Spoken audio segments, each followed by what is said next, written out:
Morning everyone watching at home. I'm at the Pacifica Collaborative meeting. Mary Beer runs this and you get to just hear everything about all the agencies and organizations in Pacifica. I'm presenting today. I have no idea what I'm about to say, but since I always go to presentations, I never video them, you can hear a little bit about the Resource Center as well. So enjoy.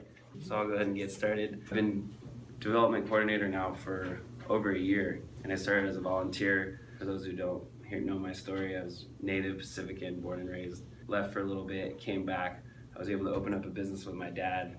I needed some self-care, and I was searching for the solution on why I wasn't happy when I got home or what was going on. I think 2 or 3 combinations of things really kind of got me to that next level, and I don't know where I would be if I didn't do it. One was cutting wheat out. That's why I was making a joke about the muffin. I was allergic to wheat my whole life and I didn't realize it. So I'm not like the gluten-free guy, but I definitely try to avoid wheat, because now that I've kicked it out of my diet, I actually, what I do, like, oh, I'll just grab this cookie nut, and my throat swells up and I start sneezing like profusely. So, and that used to just be my life. I was just known as the guy who was like sneezing and like always tired, and like I never knew what was wrong with me. Like kind of what you were saying, like, why am I feeling this way? Why am I feeling this way? So if you feel that way, I'd cut wheat out of your diet and just see what happens. So yeah, the wheat thing was huge. Music, I'm glad we brought that up. You know, seeing the oceans, that's just scientific fact that our ancestors used to get their food from the ocean. They used to travel through the ocean. So when you see blue and when you stare at the ocean, it actually calms you. And I think that's what's so unique about Pacifica, and that's what I'm realizing is, like, it really is like the best kept secret still. I almost think well, it's getting there, but that's the real magic, is I think the people also. And the third thing I did, I read a quote that said, if you can't take it anymore, then give. So I volunteered at the Resource Center, and a year like flew by. I was at Breakers a lot less. I essentially felt like I'm working the same hours I am now, except now I get to go there and I get to wear a sweatshirt and it says staff. Well, this one doesn't, but so yeah, volunteering was huge, and that's why I'm glad to hear all these opportunities. We also have some volunteers, and if they don't, maybe the hours don't fit or something like that, I would love to send them out to you guys. I think that'd be huge. So I'm on this journey of just, really rediscovering my community. Now that I'm at the age where I'm not like the little kid, but I'm also haven't been here forever. So it's like I kind of can help shape the future, and this is essentially what we're doing here. I feel it's important what the Resource Center is doing, and I just kind of want to be the vessel to share it. So without like reading too much off of this, I would really like to just give you an overview of the impact on the community over the last year. You probably got this in the mail, but it's kind of astonishing when you really hear it in person. The Resource Center helps with food, housing assistance, pretty much any other critical service. I think I talked about this before. I'm repeating myself sometimes, but there's new people. But if you need like a Band-Aid or you need your help with your mortgage, it's that emergency situation, but then it's also the chronic like homeless folks that we're working with too. Anyone that comes in, I've never heard the case managers or anyone say no. Like at our staff meetings, we always try to find a way to say yes. And if we absolutely can't, then we can refer you to someone, or we can send them to folks. And that's what I really like about the Resource Center, and hearing stories from people who have gone to other agencies or maybe felt like they weren't listened to when they come here. It's like they just feel heard, and I think that's something special too in the community, especially when it's so close-knit like ours. The Resource Center assisted 1 in 10 Pacifica families last year, stabilizing and fostering our healthy community. And I always like to point out with that fact that yes, 1 in 10 have been assisted, but actually 2 in 5 are eligible, so 40% essentially. We provide food to benefit nearly 24,000 Pacifica children, adults, and seniors. We've prevented homelessness and sheltered 228 Pacificans, and that's gone up since last year. We prepared taxes for 173 households, generating nearly $214,000 in refunds and saving taxpayers $40,000 in tax preparation fees. We actually do your taxes for you. If you put your refund into a savings program, we have a grant that matches it. Essentially pay you to do your taxes, because we know how that extra $300 can come in an emergency situation, so that you're not running to the payday loans or that you're not making some drastic decision. So we're really setting you up for success, and it's your choice. Do you want to save this money now? Do you want to do it later? And that's what I really like about working for the Resource Center, is it's the client's choice. They're not being told what to do, where to go, what to do. It's just like, here's how we can help, and you kind of choose your own destiny. We also help prepare 152 youth for new school year. We create appropriate school supplies, so we do back to school as well. We provided happy holidays to 211 children through our adopted family program, as well as Thanksgiving assistance to 474 Pacificans. And I believe that's also gone up this year, but you'll get those numbers next year. And then this is the new one that provided over 100 showers in less than 3 months to homeless Pacificans through our new shower program. With your support, we were able to do the expansion. We added a shower. The theory was if we were able to just offer some sort of dignity and something like that, we would get more folks coming in and now there's case management work, showers, and it's super cool. Like even last night I was coming back from, the farmer's market, and then, one of our clients was coming in the shower, and it's just so like, hey, it's like we're at the gym, like, hey, Betty, and it's just like getting them food, everyone's having a good time, everyone's smiling, and we're on our 12th hour because we're open super late. So it felt like I wasn't even done with my work day. It was like really weird, and I was like looking at around, and people are still just buzzing like little bees. Especially during this time, I hate saying the word busy, but this is our busy season, and it just feels like the momentum is growing. So we can't slow down because there's more people to help, obviously.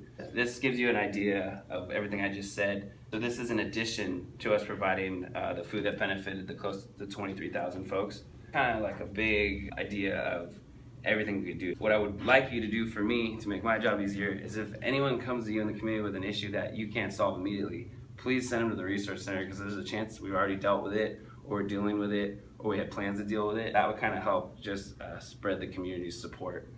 The thing that I just passed out was the letter from Anita that just talks about our match. I was talking about the idea for the golden ticket, and that's why I was so adamant about getting the internet, because I forgot the golden ticket. So this was the golden ticket idea I was talking about. Basically what we did is we sent out our year appeal, but less and less people are opening up their mail. People are even ignoring emails now. So yeah, this is why we're doing video. You have to evolve with your audience, or else you're not going to be relevant anymore. So this is the golden ticket. You've all seen Willy Wonka, I'm assuming. So we haven't had a winner yet. This is why it's important for me to spread the word to check your mail, because this golden ticket assures admittance to a Dawson tour of Sam's Castle, arranged by agreement with Sam Mazza Foundation. The significance of this is the Sam Mazza Foundation put up $35,000 for a matching challenge grant. Between now and the end of the year, we're trying to raise another $35,000 in order to get that grant, which essentially means $70,000 to go towards the local families that we're all here to help.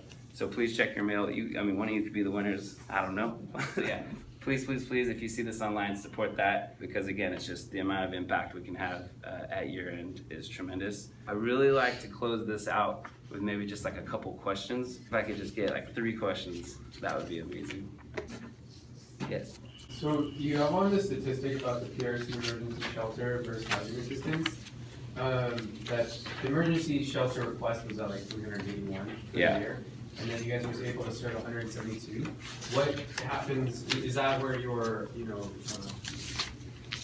able to recommend them to other folks? Are you saying like why is the discrepancy? Well, what happens with the other different portion of? So that's a great question. The struggle with the shelter requests is that there's no shelter on the coast.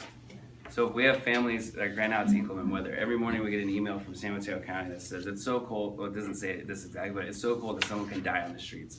And then our homeless folks call in and they're like, hey, is inclement weather activated? Yes, but since there's no shelter right here on the coast, it was like, okay, well let's check if Palo Alto has an open bed. Well, I don't want to go to Palo Alto, my stuff's here, my kids go to school here, or so that's where we're missing the link.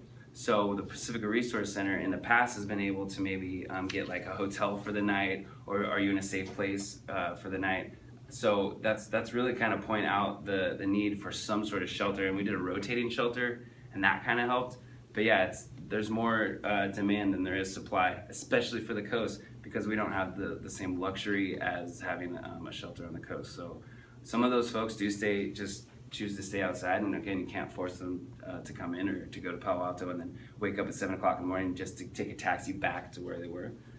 So that's why I think why our numbers are there's a little discrepancy there. So the statistics really to kind of cry out for that need, that there needs to be more housing that we can provide.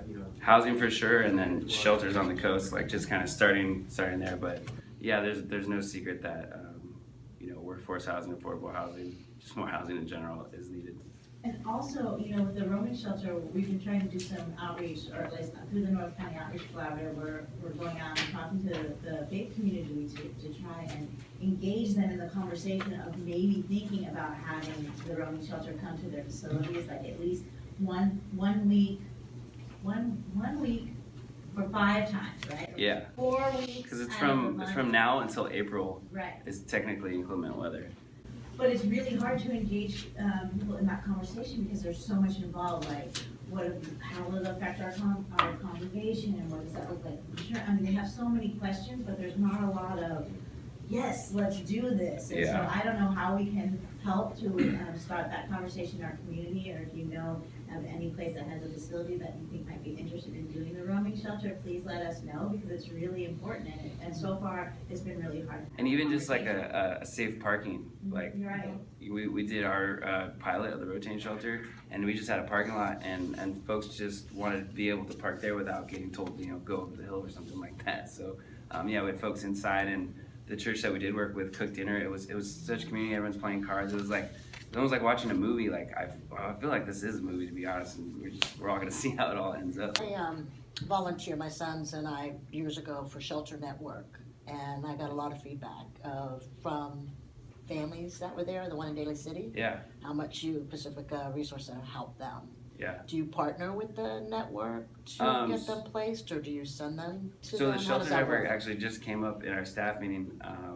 On one hand, when folks want to support, when folks want to donate household items and stuff that can go to folks, we don't take that stuff just because of the staff capacity and storage. So we actually donate to the Shelter Network, and then that's the closest shelter. So we refer our families to there. So we do partner with them, Oh, okay. 100%. But the thing is, it's like everything's so full. So a lot of the time it's like South City, Palo Alto, or even further. And during the inclement weather time, they actually add more beds, but that's not year round. So there is no bed designated for Pacifica families anywhere. Whereas if there was a homeless family in Palo Alto, they just maybe take one bus or they just walk down the street. But you're talking, 2 hours on a bus. I don't even think we'd put them on the bus, to be honest. We do taxi vouchers, but yeah, we work really close with the Shelter Network, Pat's Closet, the community center, all of there. And that's what I'm excited to see kind of Daly City kind of expanding their wings with that too. But yeah, the shelter, we definitely work with them. Thank you. Like many of the organizations here, we see the impact of the big mega forces, right? Like income inequality, inaffordability of housing, immigration, education. What's the model that you have to be really integrated with other service providers? For example, the Boys and Girls Club. Yeah. How can we set something up as an example where when our families come to us and present challenges that we aren't prepared to address, Totally. how can we create that bridge? where it's That's a as great seamless as question. possible? Our case managers are top notch. I mean, Marina's been there for 22 years. I went to school with her daughter, but we have the connections to the resources, and we are the only core agency in San Mateo County that provides these services. So I think it's just, us having a line, like you gave me your card, I'm gonna give you mine, but we need to do the follow-up, and we need to have that relationship. We just need to respect confidentiality. So Yeah. you can just educate the family. I've met at Sunset Ridge as well. It's just kind of giving the information so that if you say have a scenario where someone comes in and they're like, I can't pay my rent, I gotta pull my kid out, and you're just like, wait, before you make any drastic decisions, let me make a call, is that okay? And then you can just kind of call and say, I have family here. You can even walk through the scenario, shoot me an email, and I'll get you in touch with Marina and vice versa. But I think it's just the communication, 100%. And then just holding on to this, and just having it at your desk or something like that, because there's so much that we can do that some people don't think of it at first, because when people are kind of in that chaotic situation, you just want to help that right there. So we address the emergency 100%, but then let's set them up for stability. And I think that's the secret to the sauce, is the communication throughout. Are you located? So Where's there's a your couple office? sites here, but it's on Yosemite Drive, so. Oh yeah, I'm a past Boys and Girls Club. That was my first fundraiser. Actually my second one, because I was doing the skate park with you. But yeah, I went to the Boys and Girls Club in Yosemite, and then I know Denise at Rio. But your office, if I wanted to track you. So my office is in South San Francisco, Orange Park, Okay. but Anita I and used I to had play a there, conversation in passing, so Okay, I'd love sweet. to sort of button that up with whatever Yeah, time it is. and then have you ever been to the Great. Resource Center before? Been by it, never been to Okay, it. so let's give you a tour, and then Absolutely. and vice versa. I'd love to come check you guys out. Cool. Yeah. So again, thank you Thanks, very Robby. much. Thank you. Want any more? Is there any more? Oh yes. It says 3, I know, that's why I jumped in. Well, I don't know, I I felt jumped like in people on our were- last one, I was like, Not there's only one free. left, let me ask mine. I could talk all day, but I have some urine checks to enter. So And it's data now. yeah, if there are any more questions, or if anyone wants to share anything else that the Resource Center can kind of link up with, I've heard everything that everyone's saying, but again, how can we bring value to you? What can the Resource Center do? Like I said, we're serving 1 in 10 Pacifica households. So if there's something that you think you can offer to get them more stable, so that they're not moving away, or you know, they're not making drastic decisions, I would love to hear it. And, yeah. Your big fundraiser event every year, do you have a date for it next year? So whatever the Saturday is closest to like August 19th or 20th, and that's called Palmapalooza. It was our first one last year, and we'll do that every year. So 19th And- is a Sunday. Okay, so probably the 18th then. Okay, Palmapalooza.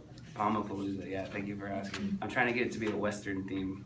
I don't know. I think I just like plaid. So like I just want to wear like a cowboy hat or something. You know, Robby, even, I think it's just important for us to try to get the message out to the community that Research Center helps everyone. Because even I had a student and her family came in, and even after they went in and filled out the paperwork, she still asked me, well, do we qualify, or like, is it okay for us to be there even though we have stuff, like we have Yeah. things, we have a car, we have this? So I think the more that we can get that out there, that, I don't know what I'm trying to say, but even after she went there, she still had the question. That's a bit of And it's like a that's a bit of the ego and the stigma, Right, and so right. that's part of my my passion with the Resource Center is letting you know that one, it's okay to ask for help when needed. Two, there's enough to go around, so it's okay if we say it's okay to take this food. It's not like you're taking it out of the mouths of someone else. Like, we have the system set up because we know the numbers. You don't see the faces on these flyers, but there's enough to go around. Also, it's okay to ask for help. Don't disqualify yourself. I think that's the message, is don't disqualify yourself. We're not just the food bank. It's not just like, you know, the homeless folks. We're serving that, but we are kind of expanding in the direction of helping those folks who might just, you know, need that leg up, or might just, you know, need that extra $400 to $600 worth of food that frees up so they can pay that PG&E bill. One story that I recently just heard, and I can't believe it's happening in this world, but obviously I can now, is a woman my age came in, and, you know, she kind of like, I shouldn't be here, you know, I'm taking too much. But essentially what was happening was she fell behind on her student loans, so she wasn't able to get her degree, so they were holding it captive until you paid. So she took out a payday loan, she fell behind on that, and so she couldn't get a job as like a biologist or something. So she's like working at Starbucks trying to raise money to pay her payday loan, to pay back her student loans, to get her degree so that she can go be a freaking biologist. And we're just like, are you kidding me? So we were able to kind of help her with that, with our resources. And yeah, I think now she just got a job, so she's where she wanted to be. But it's like, she did everything right, and she still needed the help. And I think that's going to be the new message. If anything came out of this whole thing, I've never said that before, but that was a good one. You did everything right, and you can still need help. So don't be afraid to just call, email, text, stop by. Thank you guys very much. Give yourselves a hand. Oh yeah, thank you for these. Really appreciate it. So These are good for the holidays. Anyone else who wants to stop by, these go good for the last minute emergency families for the holidays too, to provide a happier holiday for our community. So thank you very much. Yeah, definitely. You're closing it out. Because you are here with Mary. You're here with Mary Beer, and you're my next nomination. I'm So waiting for my nomination. look for Mary's vlog.